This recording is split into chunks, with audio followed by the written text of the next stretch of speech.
Cette page est très importante parce qu'elle vous montre combien le stress chronique, le stress prolongé, peut être délétère et peut donner toutes sortes de pathologies. Alors, tout le monde sait que lorsqu'on stresse de manière chronique, on devient anxieux.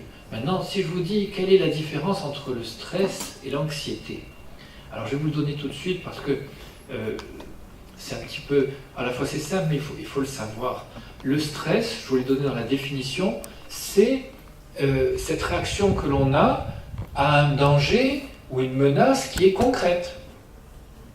Tandis que l'anxiété, c'est encore plus pernicieux, c'est à peu près la même symptomatologie, mais face à un danger qui n'existe pas.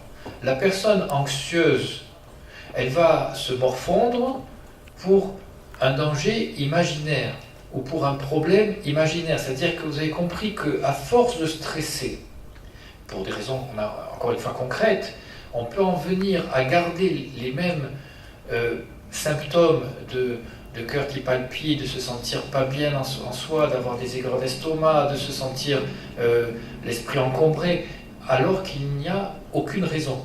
Et c'est ça la dangerosité et la problématique de l'anxiété. Vous avez saisi la différence entre les deux. Dans la continuité de ces pathologies psychologiques liées au stress chronique, on peut subir une dépression, l'épuisement de l'organisme. Vous savez que dans la dépression aussi, il y a un épuisement psychique et physique, et c'est ce qui va définir dans un instant ce qui s'appelle le burn-out. Et donc, comme je parle tout de suite là de l'épuisement, je vous parlerai également tout de suite après du burn-out pour donner une définition précise du burn-out et clarifier certaines choses. La prise de poids, certains perdent du poids, la plupart du temps avec le stress on prend du poids. Des pathologies digestives, je vous ai noté la notion de spasme. Dans beaucoup d'organes qui vont pâtir du stress, il se produit des contractions musculaires très fortes, ce que l'on appelle des spasmes musculaires. Alors sachez qu'au niveau de l'intestin, nous avons les muscles au niveau de l'intestin qui assurent le cheminement des aliments. L'estomac lui-même se contracte pour nous aider pour permettre la digestion. Mais lorsque ces muscles, au lieu de se contracter de manière harmonieuse, se spasment, c'est-à-dire ce qu'on appelle une contracture, c'est-à-dire une contraction extrêmement forte et quelquefois irréductible, ça crée des douleurs et ça crée des blocages. Et bien donc, on est dans la même définition du stress qui crée ces fameuses douleurs et blocages, donc au niveau digestif, au niveau musculaire. Vous avez des personnes en fin de journée qui se sentent bloquées ici au niveau des trapèzes, elles ont des douleurs, et ce n'est pas spécialement à cause de leur position penchée sur le bureau, c'est parce que le stress crée des contractions musculaires très fortes, ces fameux spasmes, à différents niveaux possibles. Nous pouvons subir des perturbations métaboliques à cause du stress. Le diabète, vous savez ce que c'est le diabète? C'est la mauvaise gestion du sucre.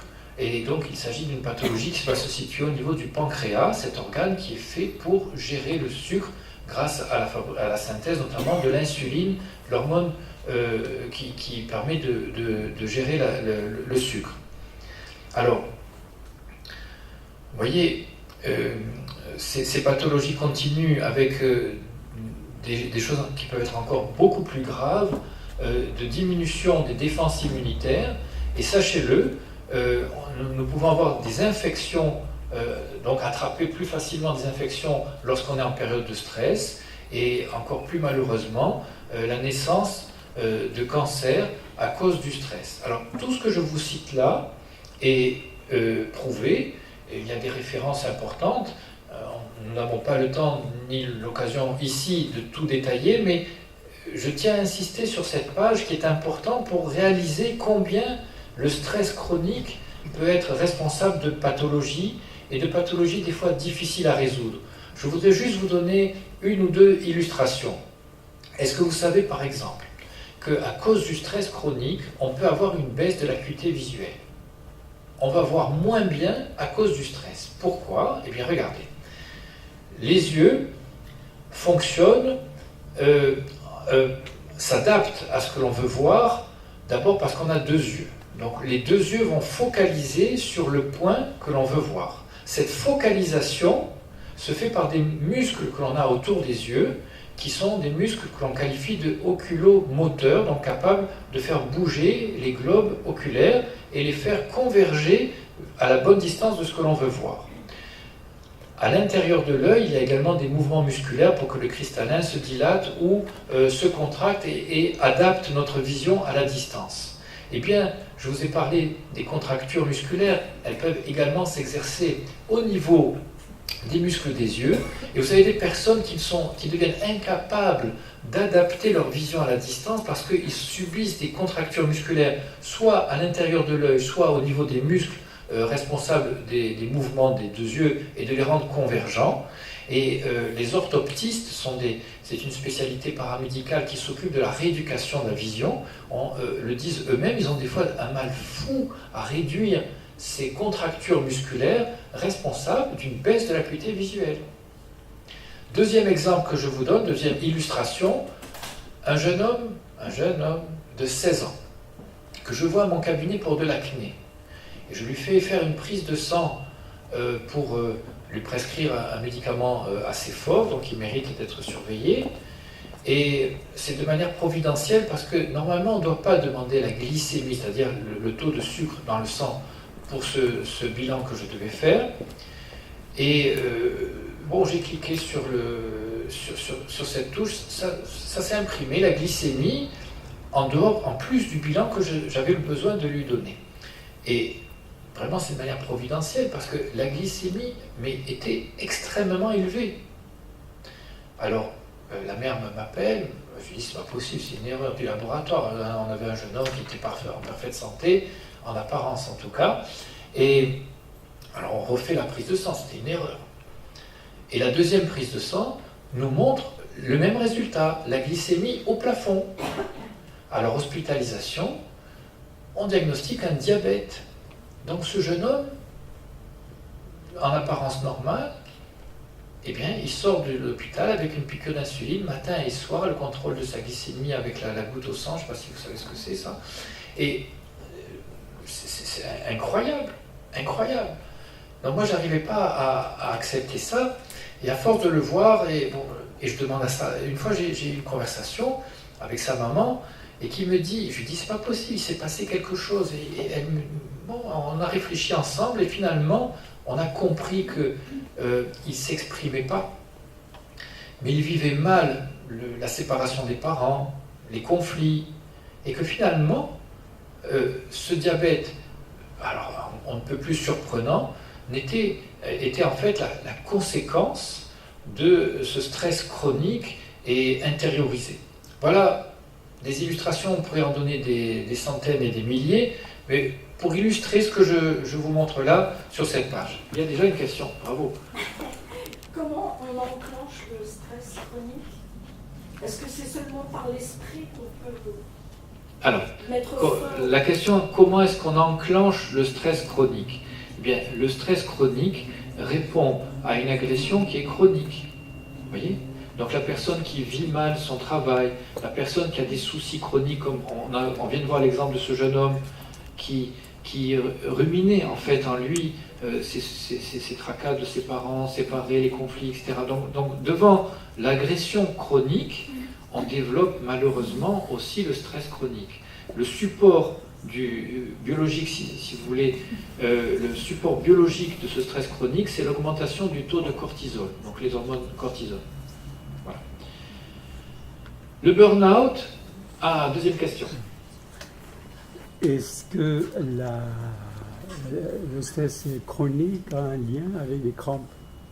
Alors, est-ce que le stress chronique a un lien avec les crampes? Les crampes peuvent répondre à de nombreuses origines. Mais je vous ai dit clairement que le stress s'exprime souvent par des contractures musculaires. Donc, je vous réponds oui, le stress peut être responsable des crampes, ça n'est pas la cause exclusive. Excusez-moi, j'ai une question aussi. Avec plaisir. Sur le cas que vous avez mentionné là tout à l'heure de ce jeune qui avait de l'acné, qui est venu vous voir comme ça, c'est pas son stress qui a déclenché l'acné. Donc comment les parents auraient pu se rendre compte de son état de stress autrement que, par cette providence. Alors donc la question est, le jeune homme a consulté pour de l'acné, il n'avait pas de symptômes du stress, comment si il n'avait pas eu d'acné finalement, et il n'avait pas consulté, comment en serait-on arrivé à découvrir son stress chronique et son diabète? C'est ça, comment nous, en tant que parents, on peut détecter que nos enfants sont stressés? Ah, eh bien... S'ils ne le disent pas. Alors, donc vous ne demandez pas comment on aurait pu diagnostiquer son diabète, c'est comment on aurait pu diagnostiquer son stress. Ça, vous me reposerez la question à la fin de la conférence, parce qu'à mon avis, vous aurez eu la réponse tout au long de la conférence. Ça va? Je voudrais poser une question. Avec plaisir. Entre le stress et les situations de panique dues à un choc post-traumatique, qu'est-ce qu'il y a la différence entre le stress et l'anxiété et des personnes, par exemple, qui ont des situations de panique qui ne peuvent plus sortir, voilà. Alors, donc vous me citez, donc vous me demandez quelle est la relation ou le rapport entre le stress chronique et des personnes qui donc restent enfermées chez elles, qui ont un sentiment de peur panique. C'est ça votre question? Voilà.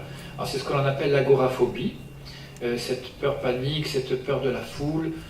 Alors ça répond exactement aux conséquences d'un stress chronique ou plutôt d'un stress suraigu. Le stress post-traumatique, donc la personne qui est traumatisée, on a cité tout à l'heure cet exemple de nos voisins, de l'hypercachère de la porte de Vincennes qui était prise en otage. Donc ce traumatisme est un bouleversement de l'individu et qui peut même surpasser les pathologies que l'on voit avec le stress chronique, mais donc de manière immédiate. Donc c'est un syndrome anxieux. Vous voyez, on est dans le chapitre de la première ligne, les syndromes anxieux. L'agoraphobie, ces sentiments de panique, font partie de ces syndromes d'anxiété. Bon, on peut voir la question de fin. Je vous en prie. Comment le temps médical, le travail, aider ces personnes? Alors, vous me posez la question de quels sont les traitements disponibles pour traiter ce type de syndrome anxieux et notamment de ce stress post-traumatique. Il y en a plusieurs. Il y a des ressources médicamenteuses qui sont moyennes, c'est notamment des antidépresseurs. Vous avez des ressources de la parole, donc de psychothérapie, de permettre aux personnes de se libérer de leur stress, notamment par la parole. Vous avez d'autres ressources comme celles que j'ai mises au point, que j'ai qualifiées, j'ai appelé de neuroénergie. Ce sont des séances énergétiques qui me permettent d'atteindre directement les centres nerveux que je vous ai montrés tout à l'heure pour les libérer de leur faux contact, de leur stress. Et donc c'est notamment ces méthodes que j'ai employées pour les exhautages de la porte de Vincennes.